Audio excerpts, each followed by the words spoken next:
जय भारती जय भारती जय भारती जय भारती। स्वर्ग ने थी जिस तपोवन की उतारी आरती।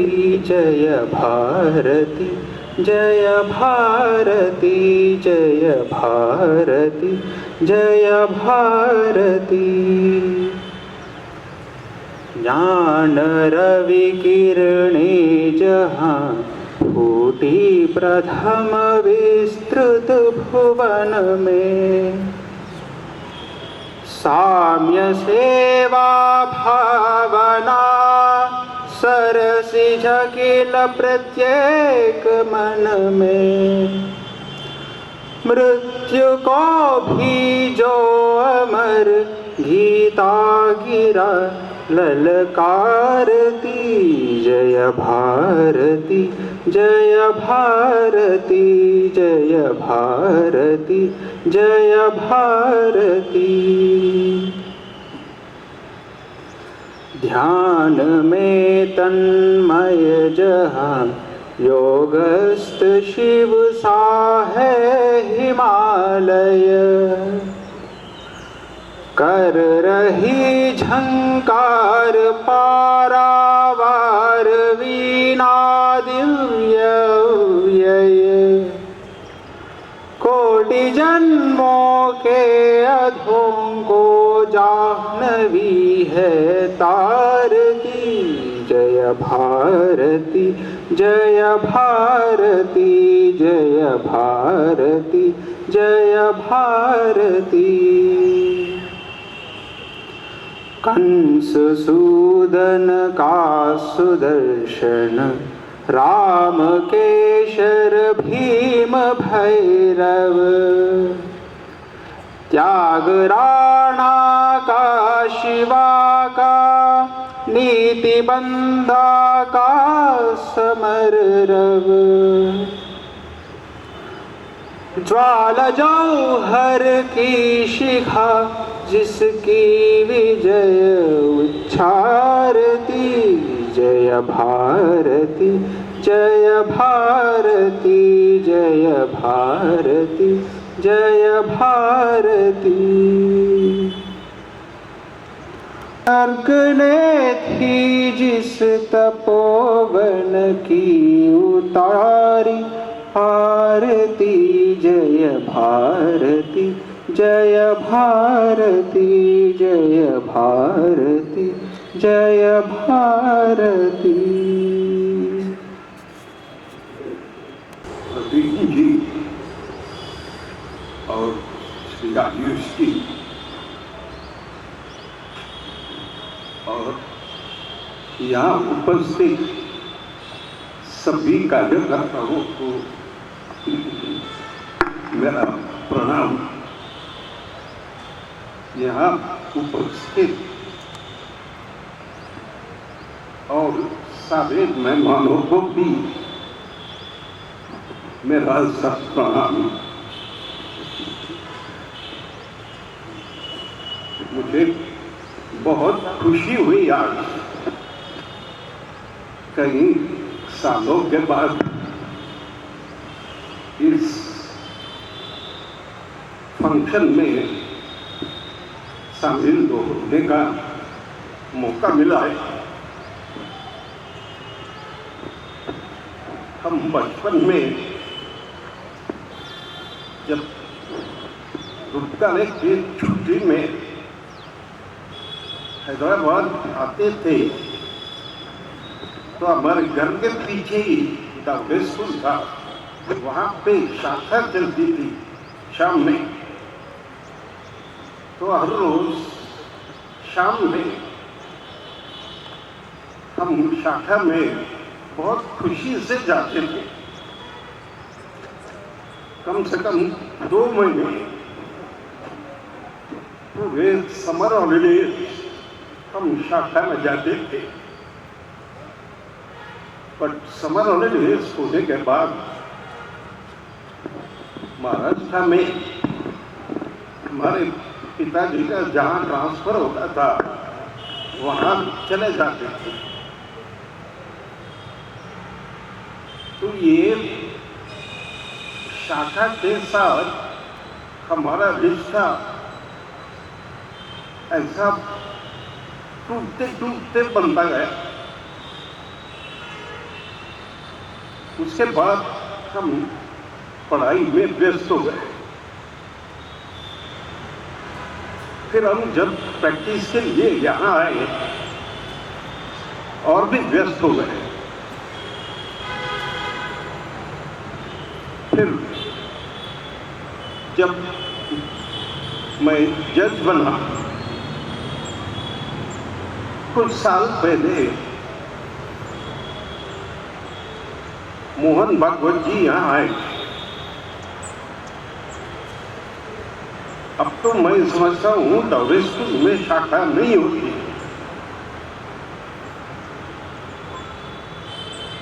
तो एक मीटिंग रखे थे कुछ इंटेलेक्चुअल्स की, जजेस थे, लॉयर्स थे। मुझे भी उसमें शामिल होने का सौभाग्य था।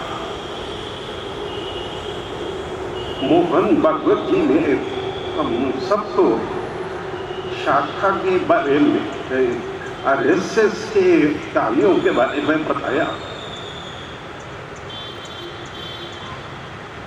और उसकी व्याप्ति या उसका उद्देश्य, उसके बारे में काफी विस्तार से समझाया। उन्होंने हम सबको कहा कि आप कुछ सवाल करना चाहते हैं तो फ्रीली कीजिए। कुछ लोगों ने कुछ सवाल किए, मैंने भी पूछा कि बचपन में हम बहुत सारे शाखा जगह देखते थे, आजकल शाखा क्यों नहीं दिखते? क्या शाखा कम हुए हैं? तो भागवत जी ने बहुत अच्छा उत्तर दिया। उन्होंने कहा कि शाखा कम नहीं हुए, उनका लोकेशन बदल गया। ये तो पता नहीं, मगर आप सबको देख के लगता है कि कम तो नहीं हुआ, लोकेशन जरूर बदल गया।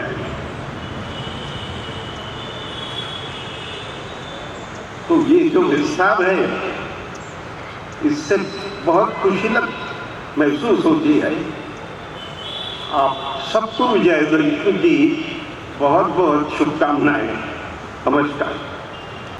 परम पवित्र भगवा ध्वज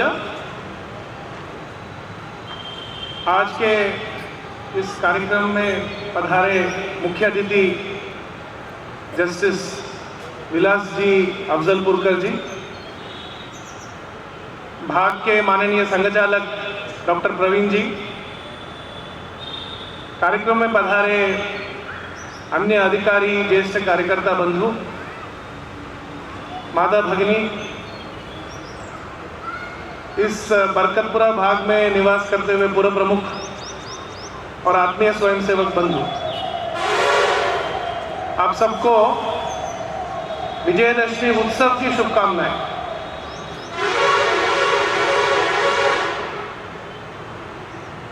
हम सबके लिए विजयदशमी तो बाकी सारे उत्सवों के साथ इसका एक विशेष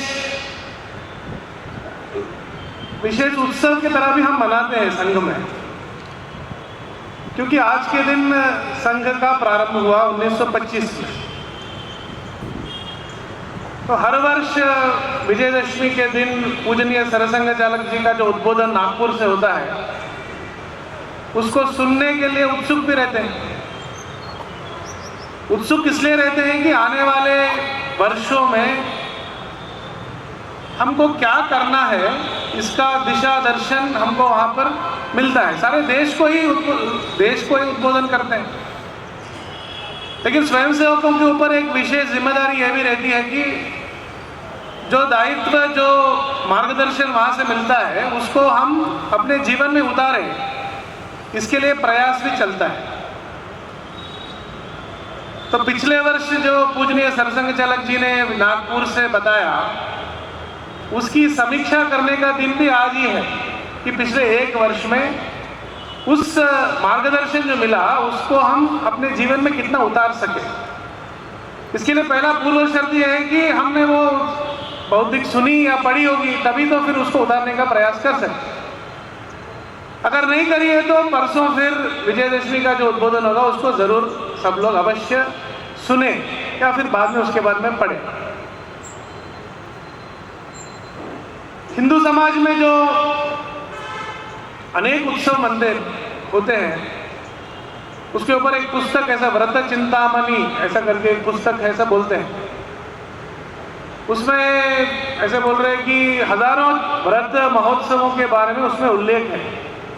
यानी हिंदू समाज में कितने उत्सव है ना, हर दिन आपको एक पाँच छः उत्सव या 5 से त्योहार मिलेंगे। लेकिन कुछ उत्सवों का महत्व सारे समाज में कुछ गुण प्रबोधन के लिए होते हैं। उसमें ये जो उत्सव है, इसमें सामूहिकता, शक्ति संचय, दुर्गुणों के ऊपर सद्गुण का विजय, असुरों के ऊपर देवताओं का या देवगुणों का विजय, इसको मनाने का उत्सव विजयदशमी है। हम तो सब जानते हैं महिषासुर मर्दिनी जिसकी स्तुति होती है, माता जी का जो स्तुति होता है, दुर्गा माँ का, उनके पास जो अस्त्र शस्त्र उनको प्रदान हुए, वो सारे देव देवताओं के शक्ति उनके अस्त्र शस्त्रों को मिलाकर माता को वो शक्ति पहुंचाया गया, ऐसा हमारे पुराण में कहते हैं। और उसके आधार पर वो महिषासुर का संहार करती है। उसके पूर्व के जो अलग अलग राक्षसों का संहार होता है, उसमें एक राक्षस का उल्लेख आता है, रक्त बीज। ये रक्त बीज कौन है कि उसका जब एक एक कण भूमि पर गिरता है तो और एक राक्षस उससे पैदा होता है। यानी इसको अगर हम आज के परिप्रेक्ष्य में उसका समन्वय करें तो जो विचार रहते हैं, दुर्गुण या फिर दुर्विचार, उसकी व्याप्ति बहुत तेजी से होती है। तो दुर्विचार को रोकना है या फिर दुर्गुणों जो दुर्व्यवहार कर रहे हैं उनको रोकना है, तो उसके लिए सद्गुण संपन्न जो लोग हैं या सदाचार का पालन करने वालों की तीव्रता, उनका जो वेग है, उसकी जो स्पीड है, उसको बढ़ाना पड़ता है। रक्तबीज के संहार के समय पर माता अपनी जीभ को बड़ा बनाती है। जितने रक्तकण नीचे गिरने की आशंका रहती है, सबको वो चाट लेती है। उसके कारण से वो फिर वो रक्तबीज का उद्भव, उसका जो उद्भव रहता है, उसकी गति रुक जाती है। गति रोकने के लिए अपनी गति बढ़ाना पड़ता है, इसका और कोई मार्ग नहीं। अच्छे लोग अपनी गति जब तक नहीं बढ़ाएंगे, तब तक दुर्विचार, दुर्गुण या दुर्व्यवहार करने वालों की गति, उनका प्रभाव ज्यादा दिखता है। कभी कभी स्वयंसेवकों के बीच में बात करने का जब अवसर वर्गों में मिलता है, तब वो एक प्रश्न पूछते हैं कि आपको क्या लगता है कि समाज में अच्छा ज्यादा है या बुरा ज्यादा है? तो सामान्यतः लोग बोलते हैं बुरे लोग ज्यादा है। तो मैं उनको फिर एक प्रश्न पूछता हूँ, अगर आप रोड पे जा रहे हैं और रोड पे आपको रूट नहीं मालूम, आप किसी को जाके पूछें कि भाई साहब यहाँ से कोटी को कैसा जाना है, तो वो आपको नामबल्ली की तरफ टर्न नहीं करता है। वो आपको बोलता है कि भाई साहब सीधा जाइए, यहाँ से आप कोटी पहुँच जाइए। उसके और आपके बीच में कोई संबंध नहीं है, उसको एक्चुअली आपको बोलने का कोई जरूरत भी नहीं है। और वो ये भी नहीं पूछता है कि भाई आपको रूट बताने से मुझे क्या मिलेगा, ये भी नहीं पूछता, वो बताता है आपको रूट। कुछ लोग तो यहाँ तक जाते हैं कि आपके साथ चलकर भाई साहब आगे जाइए, यहाँ जाइए, पूरा आपको डायरेक्शन भी बताते हैं आगे जाकर। वो काय के लिए बताते, उसको कोई बोलने की जरूरत नहीं, लेकिन करता है वो। कोविड के समय में देखा अपन ने, समाज में ऐसे ऐसे लोग जहां से अपेक्षा नहीं थी, खुद के घर में समस्या है, बस्ती में इतना डर है, फिर भी समाज सेवी संगठन विश्व में जहां पर इतने सारे समाज सेवी संगठनों को देख भी नहीं पाए होंगे ऐसे लोग, इतने सारे लोग अपने देश में गली गली, गांव गांव, शहर शहर में, रोडों के ऊपर, हाईवेज के ऊपर वॉलंटियर करते हुए वो लोग ने स्वयंसेवी संगठनों ने काम किया। कारण क्या है कि ये समाज मेरा है, ये भाव साधारण लोगों में रहता है, लेकिन फिर बुरा ज्यादा है ऐसा क्यों बोलते हैं? वो इसलिए बोलते हैं कि बुरे लोगों का जो प्रभाव है, जो प्रचार है, जो दिखता है वो ज्यादा है। अच्छे लोग काम करते हैं लेकिन संगठित रूप से काम नहीं करते हैं ज्यादातर, इसके कारण उनका प्रभाव कम दिखता है। तो राष्ट्रीय स्वयंसेवक संघ क्या करता है, तो ऐसे अच्छे विचार करने वाले लोग जो है उनको मिलाकर एक दिशा में काम करने के लिए प्रेरित करना, अपना काम प्रेरित करना ही नहीं, साथ में काम भी करना, ये दोनों मिलाकर अपना काम है। एक स्थूल रूप में अगर बोलना है, इसी को हम हिंदू संगठन बोल रहे हैं। विजयदशमी के दिन दूसरे एक विजय का दिवस हम मनाते हैं, श्री राम का रावण का संहार। तो श्री राम जी तो साक्षात विष्णु अवतार हैं, उनको जनजातियों के साथ, वनवासियों के साथ काम करके रावण का संहार करने की आवश्यकता नहीं थी। हम जब जनस्थान की कथा के बारे में सुनते हैं तो वहां पर श्री राम और लक्ष्मण जी दोनों मिलकर हजारों राक्षसों का उन्होंने संहार किया। तो फिर यहां से लेकर लंका तक जब प्रयाण करते हैं वो, तो हर जगह पर लोगों को जोड़ते क्यों? जब वो स्वयं अवतार पुरुष है और अवतार ही है, तो राक्षसों का संहार तो ऐसे ही कर सकते, आंख बंद करके नहीं कर सकते। लेकिन धर्म कार्य में समाज जुड़े ऐसा अवसर प्रदान करते हैं परमात्मा।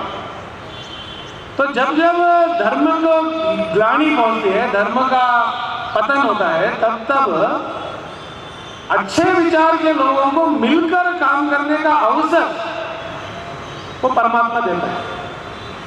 इसी कारण हम जब रावण का संहार का जो पूरा क्रिया जो देखते हैं, उसके पहले अलग अलग लोगों ने जो काम किया राम के साथ, सामान्य व्यक्ति के, वनवासी से लेकर नाव चलाने के व्यक्ति से लेकर गिलहरी और वानर, ये भी उसमें भाग लिए, भल्लुक भी भाग लिए, ऐसा बोलते हैं। तो कारण क्या है कि सारे समाज को सत प्रवृत्ति से प्रेरित करना, ये श्री राम का उद्देश्य था, ऐसा मान सकते हैं। तीसरा विजय का दिन, क्योंकि विजयदशमी का पर्व ही इतना विजय का उत्सव है, तो उस दिन हम जब महाभारत का पठन करते हैं तो महाभारत का अध्ययन करेंगे तो उसमें विराट पर्व आता है। विराट पर्व में हम जानते हैं कि सारे पांडव अज्ञातवास में थे, और जो विजयदशमी का आज के दिन या विजयदशमी के दिन, उस दिन गाय की तस्करी करी कौरवों ने। विराट, उनको मालूम पड़ता है कि यहाँ पर कोई है, तो वो विराट राज के ऊपर उनका आक्रमण होता है, वहां पर गायों की तस्करी करते हैं। तो बृहन्नला के वेश में अर्जुन जो थे वो रथसारथ्य करते थे तब तक उत्तर कुमार का। उसके बाद में वो अपने हाथ में शस्त्र लेते, शमी वृक्ष से शस्त्रों को उतार कर उसके बाद में वो युद्ध करते। विशेष बात यह है कि सारे कौरव के जितने महारथी थे, भीष्म, द्रोण, कृपा, दुर्योधन, दुशासन, कर्ण, सबको केवल एक अर्जुन ने परास्त किया उस दिन। विजयदशमी के दिन का एक तिथि बल भी एक है, और यही अर्जुन कुरुक्षेत्र के युद्ध में वो बोलते हैं कि मेरे हाथ कांप रहे हैं, मेरे हाथ में पसीना आ रहा है, मेरा मुंह सूख गया है, इस तरह का बात है। तो उस दिन क्यों उस तरह का युद्ध कर पाए और कुरुक्षेत्र के दिन क्या के लिए संशय हुआ, इसके लिए सिर्फ एक ही कारण हम देख सकते हैं कि कारण वो तिथिबद्ध था शायद, ऐसा समझ सकते हैं। तो उस दिन प्रेरित करते हैं अर्जुन का विजय, उस दिन आज का दिन भी हम विजय उत्सव मनाते हैं। तो इस तरह समाज में अनेक संदर्भों में जब जब आसुरी शक्तियों का प्रभाव बढ़ा, तब तक सद्गुण संपन्न लोगों ने मिलकर युद्ध किया, असुरों का संहार किया, असुरों को परास्त किया, आसुरी शक्ति का परास्त किया। ये विजयदशमी उत्सव का एक मुख्य लक्षण ऐसा मान सकते हैं। संघ को आज 98 साल 98 ईयर्स पूरे हो गए, हम शताब्दी की ओर जा रहे हैं। तो कभी कभी जैसे सोशल मीडिया का प्रभाव पड़ रहा है तो नियो एग्रेसिव हिंदूज, ऐसा जिसको ऐसा शब्द चलता है अक्सर कि हम आपसे बड़े हिंदू हैं, ऐसे बोलने वाले भी लोग पहले भी थे, आज भी हैं। तो कभी कभी एक प्रश्न आता है कि संघ ने क्या किया? अभी 98 ईयर्स हो गए आपने किया क्या? तो जनरल मैनेक्शॉ जो फील्ड मार्शल थे, उनका एक स्पीच में इस बीच सुन रहा था, एक कॉलेज में बोल रहे थे। वो बोले मैं ये जो प्रांगण है इसमें जनरल मैनेक्शॉ तो 1971 वॉर के हीरो थे और सेकेंड वर्ल्ड वॉर में भी उन्होंने नेतृत्व किया। तो वो स्पीच में वो बोलते हैं, वो इंटरमीडिएट पास किया उन्होंने, तो बोलते हैं पूरे प्रांगण में सब ग्रेजुएट से मैं सिर्फ अकेला हूँ ऐसा जो ग्रेजुएट नहीं हूँ। लेकिन वो बोला कि मैं समाचार पत्र जब पढ़ता हूँ, या उस समय में जब समाचार पत्र थे और बाद में टीवी का कभी आगमन हुआ था, तो बहुत सारे समस्याओं के बारे में सुनते हैं हम लोग कि देश में अनएम्प्लॉयमेंट है, बेरोजगारी है, देश में भुखमरी है, अलग अलग समस्याओं का उल्लेख उन्होंने किया कि there is shortage of food, there is shortage of employment, there is shortage of resources, there is shortage of good people, ऐसा अलग अलग समस्याओं के बारे में बताया। लेकिन वो बोलते हैं उसके बाद में the shortage of all these things is because there is a shortage of leaders. नेतृत्व करने वालों की संख्या कम होने के कारण समाज में सभी विषयों के ऊपर शॉर्टेज दिखता है। जब हम नेतृत्व इस शब्द का बोलते हैं, उसका फिर उल्लेख करते हैं कि नेतृत्व क्या है, व्हाट इज लीडरशिप। लीडरशिप में वो अलग अलग विषय बताते हैं, जिसमें पहला विषय बताते हैं कि प्रोफेशनल नॉलेज होना, ज्ञान चाहिए उसके बारे में, जो काम आप कर रहे हैं उसके बारे में ज्ञान चाहिए। दूसरे बोलते हैं कि साहस चाहिए, यू नीड करेज। वो ज्ञान अर्जन करने के बाद में उसको उतारने के लिए, उसको सफलीकृत करने के लिए प्रयास करना पड़ता है। वो प्रयास करने के समय पर अलग अलग आतंकाएं आते हैं, अलग अलग समस्याएं आती हैं, उसको जूझ कर उसके ऊपर हम विजय प्राप्त करने के लिए निरंतर प्रयास करें, बोलते हैं। दूसरी बात, तीसरी बात बोलते हैं जो नेतृत्व करने वाला है वो परांगमुख होना चाहिए और अपनी स्तुति या अपना वर्चस्व बने, अपना मेरे को नाम आए, इस तरह का आकांक्षा उसके मन में ना हो, और उसके साथ जो काम कर रहे हैं उसको बढ़ावा देना, ये तीसरा गुण है। सब ऐसे अलग अलग 5-6 गुणों का उन्होंने वर्णन किया। इसी को हम जब माता का स्तुति करते हैं तो 3 शक्तियों के बारे में हम बोलते हैं, इच्छा शक्ति, क्रिया शक्ति, ज्ञान शक्ति स्वरूपिणी। तो माँ क्या है? माँ जो अंदर से प्रेरणा देती है, तो पहले वो इच्छा शक्ति देती है कि मुझे करना है, ऐसा एक प्रेरणा मिलता है। सबको मिलता है प्रेरणा। जब भी कोई समाज में कोई समस्या देखते तो लगता है मेरे को इसको सॉल्व करना चाहिए। सामान्य स्टूडेंट से लेकर वृद्ध लोगों तक ये रहता है कि मुझे इसको इसके लिए कुछ करना, ये प्रेरणा मिलता है। लेकिन फिर उसको उतारने के लिए इच्छा शक्ति पर्याप्त नहीं होता, उसके लिए क्रिया शक्ति चाहिए कि उसको उतारने के लिए जो अलग अलग साधनों को, उपकरणों का उसको जोड़ना पड़ता है। और जब काम करते रहते हैं तो अलग अलग समस्याएं जो आती है उसको अधिगम करके उसके ऊपर हम आगे बढ़ते हुए उसके लिए उसको सफल दिशा की ओर ले जाने के लिए प्रयास करना। तो इच्छा शक्ति, क्रिया शक्ति। लेकिन प्रयास करना यानी किस दिशा में प्रयास करना, इसको सफलता की ओर ले जाने के लिए प्रयास करना, उसके लिए ज्ञान शक्ति चाहिए। इसी को हम जब प्रार्थना में, संघ के प्रार्थना में बोलते हैं तो श्रुतम चैव यत्कंटकाकीर्ण मार्गम स्वयं स्वीकृतम न सुगम कारयेत्। तो ये जो श्रुतम है, ये जो ज्ञान है, ज्ञान शक्ति हमें दीजिए, ऐसा हम प्रार्थना करते। फिर हम बोलते हैं विजयत्री जन संहता कार्य शक्ति। क्या कर रहे हैं हम? ये संगठना कार्य शक्ति जो धर्म को विजय की ओर ले जाए, इस तरह का कार्य शक्ति को हम बनाएंगे, ऐसा हम बोलते हैं। तो माँ की जो प्रेरणा है उसको अपने जीवन में उतारते हुए जो हम 5 गुणों का वर्णन संघ के प्रार्थना में बोलते हैं, शक्ति, शील, ज्ञान, ध्येय, निष्ठा और वीरव्रत, ये 5 गुण उन्हीं 3 गुणों का एक्सटेंशन मान सकते हैं जिसका उल्लेख जनरल मानेकशॉ उस स्पीच में कर रहे हैं। तो लीडरशिप क्या करना है, नेतृत्व, ये जब शब्द सुनते हैं तो सामान्यतः लोग सिर्फ पॉलिटिकल लीडरशिप के बारे में समझते हैं। जब लीडर चिन्ह बोल तो लीडर है ना, पॉलिटिकल लीडर ऐसा मानते हैं। लेकिन भारत की कल्पना में लीडरशिप यानी पॉलिटिकल लीडरशिप मात्र नहीं है। भारत की कल्पना में सामान्य ग्राम के व्यक्ति है, एक परिवार का जो सदस्य है वो भी लीडरशिप दिखाता है। यानी कोई भी समस्या है, वो समस्या को झूलने के लिए लोगों को जोड़कर काम करने वाला जो भी है वो लीडर।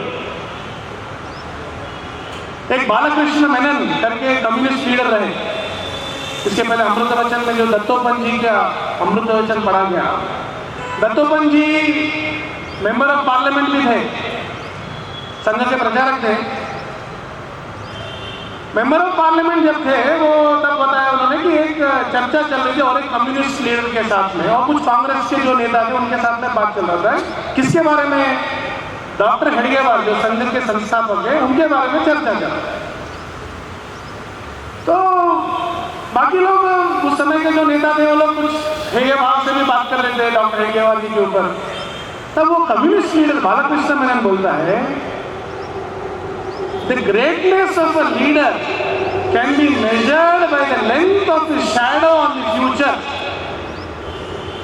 नेतृत्व को कैसे पहचानना, वो बोलते हैं कि उस व्यक्ति को उसकी नेतृत्व के गुण को अगर उसके प्रभाव को अगर समझना है तो जो उसकी परछाई है फ्यूचर के ऊपर, उनकी परछाई कितनी दूर तक जा रही है वो उनकी लीडरशिप का महत्व है। आज जो लोगों ने संघ के बारे में हेय भावना से बात करते थे उस समय, वो कहाँ पर है और जो संघ आज कहाँ पर है इसकी तुलना अगर करते हैं तो डॉक्टर हेडगेवार जी ने जब संघ की स्थापना 1925 में की, जिस सभा में जब अलग अलग लोग सभा के बाद में अलग अलग लोगों से जब बात करते थे तो पूछते थे लोग कि कौन मूर्ख बोलता है कि हिंदू राष्ट्र है। उस समय बोलते थे लोग कि कौन मूर्ख है जो हिंदू राष्ट्र है ऐसा बोल रहे हैं। तो डॉक्टर हेडगेवार जी एक ही व्यक्ति वो खड़े होकर बोल रहे हैं, मैं डॉक्टर हेडगेवार बोल रहा हूँ ये हिंदू राष्ट्र है। और वहां से लेकर आज स्थिति ऐसी है कि पिछले 98 साल का जो अपना प्रयास रहा है, वर्षों का जो अपना प्रयास रहा है, उसके कारण और अलग अलग हिंदू संस्थाओं के बीच उनके साथ में जो समन्वय कर स्वयंसेवकों ने जो काम किया, उसके कारण एक भव्य रूप हिंदू समाज का आज हम देख पा रहे हैं। 500 वर्षों की एक लंबी संघर्षमय गाथा, श्री राम जन्मभूमि को मुक्त करने के लिए, वहां पर एक भव्य श्री राम मंदिर का दर्शन करने के लिए अनेकों पीढ़ियों ने जो बलिदान किया है, उसको स्वयंसेवकों ने इतने सारे पीढ़ियों में अलग अलग हिंदू संस्थाओं के साथ में जोड़कर साधु संत महापुरुषों के साथ में जो काम किया है, उसके कारण अभी हमारे जीवन काल में हम भव्य श्री राम मंदिर का दर्शन, जनवरी 22 को उसका प्राण प्रतिष्ठा होने वाला है, उसका दर्शन हम कर पाने की स्थिति में आज हम हैं। तो संघ ने क्या किया, ये जो प्रश्न पूछते हैं लोग, संघ ने ये किया। जो लोग बोलते थे कि 4 हिंदू मिलकर नहीं चल सकते, सिर्फ एक ही समय पर चल सकते हैं जब 5वां व्यक्ति उनके कंधों पर रहे, ऐसे हेय भावना से हिंदू समाज के बारे में बोलने वाले लोग आज बोलते हैं कि मैं भी हिंदू हूं, लेकिन हम इनके जैसे हिंदू नहीं, हम भी अब हिंदू है। ठीक है, आप हिंदू है तो मान लिया पहले, ये स्थिति पे आ जाए। संघ के स्वयंसेवकों ने जो काम किया, एक तो पहले हम अगर इसको हम कुछ अलग अलग सेग्रीगेट किए स्टेजेस में, तो पहला कुछ वर्ष, एक 20-25 वर्ष इसको मानते हैं, वो सिर्फ संगठन, संघ काय के लिए, शाखा चलाने के लिए। शाखा किसके लिए? संगठन के लिए। संगठन करके क्या करेंगे, हम व्यक्ति निर्माण कर रहे हैं, व्यक्ति निर्माण करके क्या करेंगे और शाखा चलाएंगे, यही बोलते थे हम। फिर 1949 के बाद से धीरे धीरे विविध क्षेत्रों का प्रारंभ होना शुरू हुआ। स्वयंसेवकों ने अलग अलग क्षेत्रों में जो समस्याएं हैं, वो समस्याओं को देखकर व्यवस्था में परिवर्तन लाना चाहिए, इसके लिए प्रयास करना शुरू किया। संघ के ऊपर जब बैन लगा, गांधी जी की हत्या के बाद में जब बैन लगा, उसके बाद में श्री गुरु जी का एक पत्र है जवाहरलाल जी नेहरू को, जब वो प्रधानमंत्री थे, उनको पत्र लिखा गुरु जी ने कि संघ को बैन करने के कारण जो युवा शक्ति है ये धीरे धीरे कम्युनिज्म की तरफ जा रही है। अगर इसको आपने नहीं रोका तो आने वाले कुछ दशकों में इस देश में युवा पीढ़ी जो है, ये युवा पीढ़ी देश के प्रति प्रतिबद्धता न रखते हुए एक बड़ी संख्या में लोग तैयार होने वाले हैं, सतर्क रही है, गुरु जी लिखते हुए। संघ पर बैन हमको मालूम है काफी बड़ा संघर्ष के बाद उठा, लेकिन तब तक जो डैमेज होने वाला था वो डैमेज हो चुकी थी। तो 1949 में अखिल भारतीय विद्यार्थी परिषद जब शुरू हुआ, विद्यार्थी क्षेत्र में इतना बड़ा संगठन, आज विश्व में सबसे बड़ा विद्यार्थी संगठन, देशभक्ति मूल्यों के साथ में जो काम करने वाला संगठन है, देश के लिए काम करने वाला संगठन, युवाओं को प्रेरित करने वाला संगठन, युवा शक्ति ये कल के नागरिक नहीं है, ये आज के नागरिक है, इस तरह का प्रबोधन करने वाला एक विद्यार्थी संगठन विद्यार्थी परिषद, उसका प्रारंभ हुआ। आज देश में अलग अलग क्षेत्रों में उस समय के विद्यार्थी जो थे वो लोग अलग अलग क्षेत्रों में उनका काम बढ़ा। 1962 में जब चीन के साथ युद्ध हुआ, युद्ध होने के समय पर हम देखते हैं कि बहुत सारे वॉल्स के ऊपर वेलकम टू चाइना ऐसा लिखा हुआ, ऐसा बोलते हैं। उस समय में ऑर्डिनेंस फैक्ट्री, जो एम्यूनिशन तैयार करने वाले जो कारागार है, उसमें कम्युनिस्ट यूनियंस के लोगों ने स्ट्राइक काहे के लिए डिक्लेयर किया? ताकि भारत की सेना को एम्यूनिशन नहीं पहुंचे। इस तरह का एक बड़ा षड्यंत्र भारत के अंदर रहते हुए एक बड़ा षड्यंत्र किया लोगों ने। इसको ध्यान में रखते हुए फिर संघ के कुछ स्वयंसेवक जाकर के भारतीय मजदूर संघ का प्रारंभ किया उन्होंने। देश के हित में करेंगे काम का लेंगे पूरा दाम। किसके लिए काम करेंगे? देश के लिए करेंगे। कौन करेगा? कर्मकार जो है वो देश के लिए काम करेगा, देश के लिए तो हम काम करें। इस तरह से लेबर के बीच में हम चाहे एक रोटी कम खाए, लेकिन देश की उन्नति होनी चाहिए, इस तरह का एक प्रेरणा देने वाला एक संगठन मजदूर संघ खड़ा हुआ। भारत को स्वतंत्रता जब मिली उसके कुछ वर्षों के बाद में एक मुख्यमंत्री रविशंकर शुक्ला जी, वो मध्य भारत के मुख्यमंत्री थे, बाद में मध्य प्रदेश जो बना। मध्य प्रदेश में जब वो गए तो बस्तर ये जो प्रांत था, आज जो छत्तीसगढ़ में है, जशपुर बस्तर, ये पूरी जो बेल्ट है, ये बेल्ट में उनका स्वागत ब्लैक फ्लैग से हुआ, यानी काले झंडों के साथ उनका स्वागत। क्या बोल रहे हैं वहां की जनजाति? India go back. वहां के लोग, भारत के बीच का प्रदेश, वहां के जनजाति जो वनवासी बंधु थे, उनके बीच में क्रिश्चियन मिशनरीज के काम के कारण, क्रिश्चियन मिशनरीज से प्रेरणा के कारण वहां के लोग बोल रहे हैं कि इंडिया गो बैक, हम इंडिया के नहीं है। तो रविशंकर शुक्ला जी ने उड़ीसा में काम करते हुए अपने एक कार्यकर्ता बंधु जो थे बाला साहेब देशपांडे जी, उनको आमंत्रित किया, आप आके यहाँ पर काम करिए जशपुर में। स्वयंसेवक श्री गुरु जी के आशीर्वाद से वो काम शुरू किया उन्होंने वहां पर। और आज हम देखते हैं कि वनवासी प्रांत में जितने जनजाति है देश में, लगभग सारे जनजातियों के बीच में अपना काम है। उसके कारण क्या हो रहा है? आज हम जो कुकी और मैतेई के संघर्ष के बारे में पढ़ रहे हैं, बहुत लोग इसको हिंदू क्रिश्चियन कॉन्फ्लिक्ट ऐसा बोलते भी हैं। काफी अखबारों में भी आया कि वहां पर आरएसएस के लोग अब आगे आकर मार रहे हैं, ऐसा भी हम पढ़े। लेकिन विशेषता वहां पर यह है कि संघ और अपने बहुत सारे क्षेत्रों का जो काम है और मैतेई समाज के बीच में, वनवासी कल्याण आश्रम का काम जो है वो कुकी समाज के बीच में, एकमात्र जनजाति संगठन जो ऐसे जनजातियों के बीच में काम कर रहा है जिसके बीच में क्रिश्चियन मिशनरीज का काम इतना बल वहां पर उनका था। उसके कारण उनके बीच में सामरस्य लेके आने का काम संघ और संघ के विविध क्षेत्र अपने स्वयंसेवक बंधु निरंतर प्रयास कर रहे हैं, उसमें बलिदान भी हो रहे हैं। अपने हित, अपना बलिदान करके भी देश सुरक्षित रहे, ऐसी कल्पना करने वाले लोग अपने स्वयंसेवक बंधु। संघ ने क्या किया? संघ ने, मैं इस बीच में अपने अखिल भारतीय प्रचार प्रमुख जी से बात कर रहा था, सुनील अम्बेडकर जी, वो तब विद्यार्थी परिषद के संगठन मंत्री थे, अभी अपने अखिल भारतीय प्रचार प्रमुख। वो बोले जब ये क्षेत्र में असम और आगे नागालैंड की तरफ जाने का जो क्षेत्र है, उसमें जब रोड पे प्रयाण होता था तो अनेक दिन वहां पर रुक जाना पड़ता था, क्योंकि आगे क्या हो रहा है मालूम नहीं। नॉर्थ ईस्ट के लोग जब भारत में आते, मतलब मेन स्ट्रीम भारत में आते थे, यहाँ पर मेनलैंड में जब आते थे, तो उन लोगों के मन में ऐसी, यहाँ के लोगों को बीच में भी उनके बारे में जो कल्पना थी कि ये भारतीय है क्या। बहुत सारे कॉलेजेस में चीनी ऐसा बुलाने का एक प्रचलन चला। तो ये चीनी नहीं, हम भारतीय हैं ये बोल रहे हो, लेकिन बाकी भारत का समाज जो है वो मानना कि ये हमारे लोग, अपने देश के लिए बलिदान करने वाले लचित बरफुकन के वंशज हैं ये लोग। यहाँ मेघालय, मिजोरम, नागालैंड की रानी गाइडिंगलियू, उन्होंने जो प्रयास किया है वहां पर, वो प्रयास को जानने का प्रयास हम करें, तभी वो लोग वहां पर जो जी रहे हैं उनको हम भारत के अंग है ऐसा मानने का उनकी मानसिकता भी ऐसे बनेगी।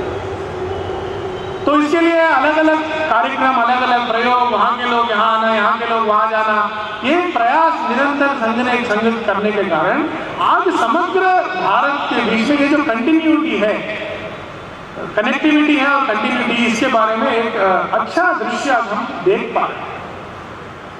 पिछले 10 वर्षों में भारत का जो वर्चस्व है, विश्व भर में भारत का वर्चस्व विश्व के पटल में किस दिशा में जा रही है, हम सब अनुभव कर रहे हैं। हिंदू स्वयंसेवक संघ के कार्यकर्ता बंधु यहाँ पर आए,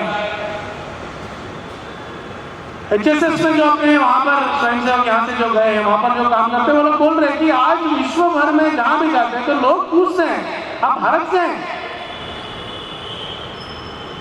और जो लोग पहले संघ से या फिर अपने संस्थाओं से जुड़ने के लिए तैयार नहीं थे, ऐसे लोग वहां पर जुड़ने के लिए तैयार हो रहे हैं, क्योंकि भारत की जो अस्मिता है उसका उदय उनके सामने दिख रहा है। 1970s के आसपास में एक वैज्ञानिक रहे एडम ऑसबॉर्न, वो रमन महर्षि के शिष्य बने बाद में। वो बोलते हैं कि Indians have dominated every aspect of national life in America, ऐसा हुआ। भारत के लोग अमेरिका में अच्छे साइंटिस्ट है, इंजीनियर्स है, डॉक्टर्स है, सब जगहों में उनका प्रभाव है। But there is one thing common in almost all Indians, that they lack national pride, ऐसा 70s में एडम ऑसबॉर्न बोलता है। लेकिन आज जो लोग वहां पर जा रहे हैं वो ये स्थिति नहीं है। वहां पर आज जो भारत के लोग हैं, हम भारत के हैं, भारत मूल के हैं, ऐसे बोलने वालों की संख्या गणनीय रूप में बढ़ रही है। कारण क्या है? भारत का जो हिंदू समाज है उसका वर्चस्व बढ़ रहा है। भारत का हिंदू समाज जो है, यहाँ जीने वाला समाज, ये शक्तिमान बन रहा है। इसका दृश्य विश्व देख रहा है। ये रो नहीं रहा है आज, हमको ये दे दो, हमको वो दे दो, ऐसा रो नहीं रहा। ये हमको मार रहे, हमको क्या करना है, हम क्या करें, ऐसा नहीं बोल रहा है। आज आप एक मारेंगे तो 10 मारने की स्थिति पे समाज खड़ा होता है। और भाग्यनगर में जो रहते हैं उनको विशेष रूप में बोलने की आवश्यकता नहीं है कि 90s के पहले यहाँ पर समाज की परिस्थिति क्या थी और आज क्या है। संघ ने क्या किया? संघ ने अस्मिता जागरण जो है, हिंदू हम एक है, हम मिलकर काम कर सकते हैं, ये भाव जागरण जो है, ये संघ का मूल काम। अगर एक लाइन में बोलना है तो एक मूल काम है हिंदू समाज का अस्मिता जागरण। जब बच्चा बड़ा हो जाता है, थोड़ा युवक बन जाता है, तो कभी कभी प्रश्न पूछता है, माँ को पूछता है कि तुमने क्या किया, मैं बड़ा हुआ हूं, मैं खाना खाया हूं, मेरा देखो शरीर देखो, ऐसा बोलता है वो। लेकिन बाहर से जो देखते हैं उसको मालूम है कि इसके पीछे क्या है। विश्व भर के जितने भारत को तोड़ने वाले संगठन हैं, उन्होंने मिलकर एक प्रोग्राम किया। 2021 में एक कार्यक्रम हुआ ऑनलाइन, जब कोविड चल रहा था उस समय पे एक ऑनलाइन कार्यक्रम हुई, डिसमेंटलिंग हिंदुत्व कॉन्फ्रेंस, ऐसा एक कॉन्फ्रेंस किया 2021। कब किया? सितंबर 18, 19, 20 वो टाइम फ्रेम में उन्होंने किया। आपको मालूम होगा कि 1893 में सितंबर 11 को स्वामी विवेकानंद का शिकागो में उद्बोधन हुआ, जिसके बाद में अमेरिका के न्यूज़पेपर्स लिखते हैं, we are foolish to send missionaries to a land which has sent Swami Vivekananda. हम मूर्ख हैं अगर मिशनरी भेज रहे हैं देश को, ऐसा अमेरिका के पेपर्स में लिखा। तो 1893 से जो मिशनरीज का एजेंडा था, जो वर्ल्ड पार्लियामेंट ऑफ रिलीजन्स जब उन्होंने शुरू किया, वर्ल्ड पार्लियामेंट ऑफ रिलीजन्स का के लिए शुरू किया, इसलिए शुरू किया कि विश्व को यह बताए कि विश्व भर में सबसे उन्नत रिलीजन कौन सा है, तो क्रिश्चियनिटी है, ये बताने के लिए वो कॉन्फ्रेंस थी। लेकिन स्वामी विवेकानंद वहां जाकर उन्होंने सारा कॉन्फ्रेंस को हाईजैक किया, ना केवल एक स्पीच से, उसके बाद में निरंतर उनके जो उद्बोधन हुए उनके कारण से सारे अमेरिका में एक बहुत बड़ा प्रभाव हिंदू दर्शन, हिंदू धर्म का होना शुरू हुआ। तो 2021 में जो कॉन्फ्रेंस करते हैं, डिसमेंटलिंग हिंदुत्व कॉन्फ्रेंस, क्या कर रहे हैं कि हिंदुत्व इसको विश्व में से, भारत से इसको निकालना है। तो कंफ्यूज करने के लिए क्या बोलते हैं कि हिंदुत्व अलग है और हिंदुइज्म अलग है, हिंदू धर्म अलग है, हिंदुत्व अलग है, ऐसा प्रयास करते वो लोग बोलने का। क्या है अलग? हिंदुत्व, हिंदू धर्म यानी शांति, हिंदू धर्म यानी अहिंसा, हिंदू धर्म यानी सब, और हिंदुत्व क्या है? हिंदुत्व यानी एग्रेशन, हिंदुत्व यानी पॉलिटिकल आइडियोलॉजी है, ये ऐसा बताने का प्रयास उन्होंने शुरू किया। विश्व के लगभग सारे बड़े बड़े यूनिवर्सिटीज उसमें उनका सहभाग रहना, ऐसा उन्होंने प्रयास किया। वो कॉन्फ्रेंस जब हुई तो जितने भी स्पीकर्स ने बोला, उन्होंने बोला, जो भारत को तोड़ने का प्रयास कर रहे हैं, सभी ने बोला कि Hindutva and Hindu dharma are not different. If you have to dismantle Hindutva, you have to finish Hinduism. Hindu धर्म का शब्द तो उपयोग नहीं करते, हिंदुइज्म बोलते वो लोग। तो हिंदुइज्म और हिंदुत्व अलग नहीं है। विश्व में जो भारत को तोड़ने वाले लोग हैं, उनके मन में स्पष्ट कल्पना है कि हिंदू धर्म को, भारत को तोड़ना है तो इसको खत्म करो। और हिंदुत्व को अपने जीवन में उतार कर हिंदू समाज का संगठन करने वाले संस्थाएं क्या है, उसमें अग्रगामी संस्था कौन सी है, तो उनको मालूम है कि राष्ट्रीय स्वयंसेवक संघ। तो जितना भी दुष्प्रचार करना है, सारा दुष्प्रचार वो सिर्फ इसी काम पे लगे रहते हैं कि ये संस्था को खत्म करना है। लेकिन उनको मालूम नहीं है कि संघ ऊपर से नीचे फ्लो होने वाली संगठन नहीं है, नीचे से ऊपर फ्लो होने वाली संगठन, ये बॉटम अप ऑर्गेनाइजेशन। इसीलिए 3 बैन होने के बाद में, हर बैन के बाद में उस समय के नेताओं ने बोला, जैसे प्रथम बैन के बाद में प्रधानमंत्री जी, वो समय के प्रधानमंत्री जी बोलते हैं, I will crush the RSS, I will not allow an inch of land to fly the bhagwa. एक इंच भूमि भी नहीं दूंगा भगवा चढ़ाने के लिए, ऐसा बोलने वाले जो प्रधानमंत्री थे, वहां से लेकर 1992 के बाद में जो बैन हुए, वहां तक हर बैन के बाद में संघ की व्याप्ति बढ़ती गई। आज हर मंडल तक जाने के बारे में हम बात कर रहे हैं। लेकिन हर मंडल तक जाना है तो उसके लिए स्वयंसेवक को प्रयास करना है। ये हर मंडल तक जाना ये सामान्य विषय नहीं। और हर मंडल तक काय के लिए जाना? क्योंकि जो लोग सनातन धर्म या हिंदू धर्म को खत्म करेंगे, जिसको ये मच्छर डेंगू के साथ में कंपेयर करने वाले लोग हैं, वो जो सिद्धांत है, वो सिद्धांत केवल एक प्रांत का नहीं है, वो विश्व से प्रेरित हुई एक सिद्धांत है जिसको हमको समझना है। 1893 का जब मैं उल्लेख कर रहा हूँ, वहां से लेकर अभी तक वही प्रयास निरंतर चल रहा है, अलग अलग रूप उसके बदल रहे हैं। अर्बन सेटिंग में जो लोग जी रहे हैं, अर्बन कॉलेजेस में, यूनिवर्सिटीज में जो जा रहे हैं, आज एक नया शब्द का प्रचलन हो रहा है, वोकिज्म। ऐसा एक शब्द का सुन रहे होंगे आप लोग। ये वोकिज्म क्या है? पहले अमेरिका से शुरू हुई, वहां पर ब्लैक लाइव्स मैटर करके एक्टिविटी शुरू किया उन्होंने, उसके लिए मूवमेंट खड़ा किए, व्हाइट हाउस को घेरने का प्रयास किया, व्हाइट हाउस में जाकर ट्रंप को छुपना पड़ा, ये हम सब जानते हैं। लेकिन उसकी जो मूल कल्पना है वो कहां से आई? वो मूल कल्पना आई है, एक सिद्धांत जो मार्क्सिज्म से आई है, बाद में वही सिद्धांत कल्चरल मार्क्सिज्म की तरफ गई। ये कल्चरल मार्क्सिज्म क्या है? कल्चरल मार्क्सिज्म का सिद्धांत ये बोलता है कि अगर आपको एक समाज को खड़ा, जो मार्क्सिस्ट बोलते थे कि नवा समाज, कम्युनिस्ट जो बोलते हैं नवा समाज को तैयार करना है, नवा समाज को तैयार करना है तो क्या करना पड़ेगा? एक मार्क्सिस्ट व्यक्ति को तैयार करना पड़ता है। उसको तैयार करना मतलब जो संस्कृति से वो व्यक्ति जुड़ा है, वो संस्कृति से उसको दूर करना है, वो संस्कृति के प्रति उसको हेय भावना लगे। जो समाज को जोड़ने वाले जो संगठन है, समाज को जोड़ने वाले जो व्यवस्थाएं हैं, उन सबको तोड़ेंगे, तभी ऐसा व्यक्ति तैयार होगा जो हमारी बात सुने। ऐसा कम्युनिस्ट बोलता है। उसके लिए वो प्रयास किया उन्होंने काफी वर्ष के 30-40 वर्षों का प्रयास के कारण आज कल्चरल मार्क्सिज्म के कारण ये जो वोकिज्म शब्द है, ये इसका उद्बोधन को दिख रहा है। इसमें ट्रांसजेंडर कितने सारे लिंग है, इसके बारे में मैं नहीं जाता हूँ क्योंकि वो अलग बहुत बड़ी सब्जेक्ट है, उसमें मैं नहीं एंटर हो रहा हूँ। लेकिन इसके डिस्टर्बिंग फैक्टर्स क्या है आप समझिए। पहला तो है कि समाज को जो प्रेरणा देते हैं ऐसे महापुरुषों, वीरों को हेय भावना से देखने का एक प्रयास उनका समाज में लेकर आए। तो क्या करना, भारत को जोड़ने वाले दो महापुरुष राम और कृष्ण, इसके बारे में जो आस्था है उसको कम करने का प्रयास करते हैं। तो इस बीच में अभी विजयदशमी में आएगा आपके पास व्हाट्सएप में, एक लड़की रहती है, उसकी माँ गर्भिणी रहती है, तो लड़की जाके माँ से बात करे तो माँ उसको पूछती है कि बेटी तुमको भाई चाहिए कि बहन चाहिए? तो बोले मुझे भाई चाहिए। तो भाई कैसा चाहिए तुमको, राम के जैसे चाहिए कि रावण के जैसा चाहिए? तो वो लड़की बोलती है मुझे रावण के जैसे भाई चाहिए। तो माँ पूछती है क्यों चाहिए तुझे रावण के जैसा भाई? तो बोलती है राम ने अपने एक कोई बोला, धोबी ने बोला तो पत्नी का त्याग कर दिया, रावण ने अपने बहन की अस्मिता के लिए, शूर्पणखा के लिए उन्होंने युद्ध किया। ऐसा वो लड़की बोली। ये व्हाट्सएप पे ये मैसेज विजयदशमी के समय पे क्यों आ रहा है? इसके पीछे कौन है? रावण को समाज में उठाकर दिखाने का, बड़ा बना के दिखाने का जो प्रयास चल रहा है, इसके पीछे कौन है?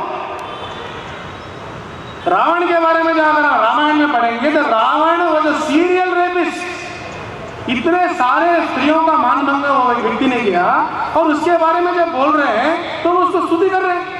नहीं, रावण बहुत भक्त था, कुछ होगा, शिव का भक्त था ही, मालूम है हमको भी, सारे वेद जानता था, ये भी मालूम है, लेकिन उसका गुण कैसा था? और किसके साथ कंपेयर कर रहे हैं आप? मर्यादा पुरुषोत्तम के साथ कंपेयर कर रहे हैं। तो राम को जाने, रावण को जाने, कौन है हमारे आस्था के बड़े फिगर्स, कौन है, इसके बारे में अध्ययन करने की आवश्यकता है। कृष्ण के बारे में, कृष्ण के रासलीलाओं के बारे में प्रचार करते हैं। तो एक चर्चा चल रहा था उस्मानिया मेडिकल स्टूडेंट्स के साथ में ऐसे ही, तो बोले नो कृष्ण है डन लाइक दिस, वो लड़कियों का ये उठा के चले गए कपड़े में पला। तो मैं उसको पूछा भाई कृष्ण ने गोवर्धन पर्वत को अपने चुटकी में, छोटे में उंगली में उठाया, तुम भी उठाओ, आप उठाइए ना। कृष्ण 16,000 गोपियों के साथ में एक साथ उसने दर्शन दिया, सब लोगों ने बोले मेरे साथ कृष्ण है, आप भी करके दिखाओ।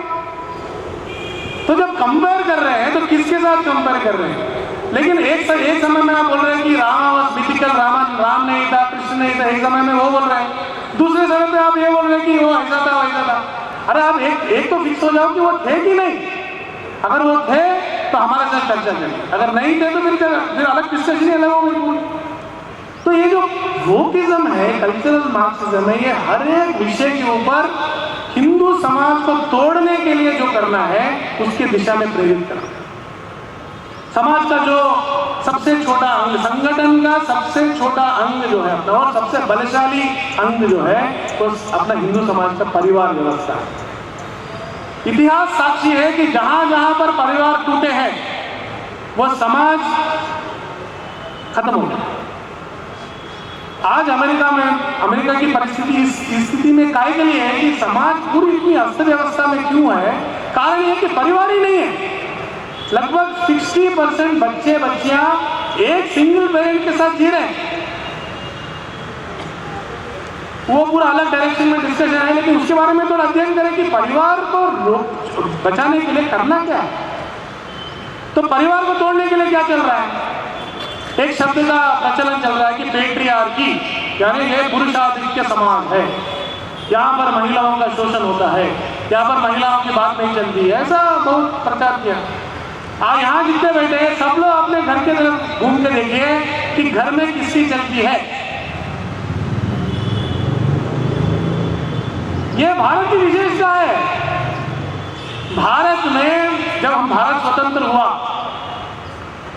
पहले दिन से जब यहाँ पर डेमोक्रेसी करना, मतलब जब इलेक्शंस लगाए गए, पहले दिन से महिलाओं का वोट और पुरुषों का वोट को एक ही अधिकार था, सबको एक ही है।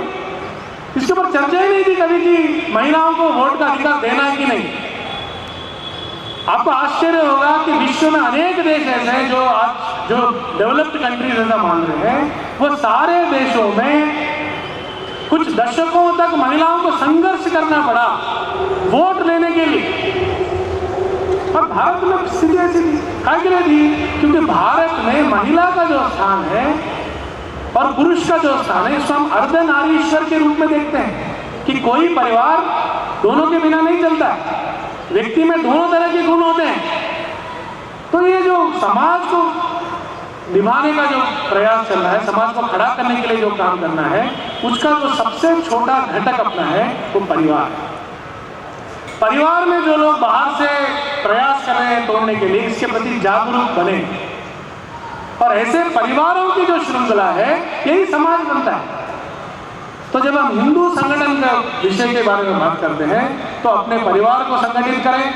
परिवार यानी केवल अपनी कुटुंब नहीं, अपने मैं, मेरी पत्नी, मेरे बच्चे, इतना ही नहीं है, अपने जो जुड़े हुए पूरा परिवार है, अपने साथ में काम करने वाले जो लोग हैं, पूरा मिलाकर एक हिंदू समाज, हिंदू अपना परिवार जो बोलते हैं, अपने साथ में अपने परिवार के साथ में काम करने वाले जो लोग हैं, सबको मिलाकर हम परिवार। इन सब में हिंदू भाव, हिंदू जागरण, इसका प्रयास निरंतर करें और उसके लिए अपनी शाखा जो केंद्र है, शाखा को बलशाली बनाएं, शाखा के लिए प्रयास करें। गठ व्यवस्था जो अपना जो मूल आधार है, उसको आधार बनाकर प्रयास करें। अंत में एक विषय बोलकर खत्म कर, ये तो यहाँ जो बैठे स्वयंसेवक के लगभग नीचे जो बैठे 600 स्वयंसेवक हैं, ये एक इंट्रोस्पेक्शन का विषय है, यानी आत्मावलोकन का विषय है कि 600 लोगों में मैं क्यों प्रदर्शन में भाग नहीं ले पाया। मैं अगर स्वयंसेवक हूं तो व्यायाम योग तो कर सकता हूं, मैं स्वयंसेवक हूं तो सांघिक गीत गा सकता हूं मैं। तो हम कोई ना कोई, मैं तो नित्य शाखा में जा नहीं पा रहा हूं, सप्ताह में एक बार जाए, सांघिक में जाए। उत्सव के लिए कभी कभी ऐसा संदर्भ आ जाता है कि बोलते हैं कि मेरे को उत्सव का सूचना नहीं मिला। अरे ये शाखा के लोग मेरे को सूचना नहीं दे रहे, ऐसा बोलते हैं। संघ के स्वयंसेवक होने के बाद में शाखा आपको सूचना देगी कि आप शाखा को पूछेंगे कि कब है उत्सव। तो अपने जीवन में ऐसी स्थिति ना आए कि कोई मुझे सूचना दे तो मैं हिंदू संगठन का काम करूंगा और मैं हिंदू बाकी जो समाज है वो संगठन करते रहेगी, मैं उसमें अपना अटेंडेंस डालूंगा। ये समय ऐसी परिस्थिति अपने जीवन में ना आए, इस तरह का एक आत्मावलोकन और एक संकल्प इस विजयदशमी के दिन करते हुए एक सशक्त हिंदू समाज अपने इर्द गिर्द, अपने घर के आसपास जो समाज जीवित रहता है, उसको संगठित करें। इसके लिए एक प्रयास हम शुरू करें अपने घर के साथ। ऐसा एक निवेदन करते हुए मैं समाप्त करूँ।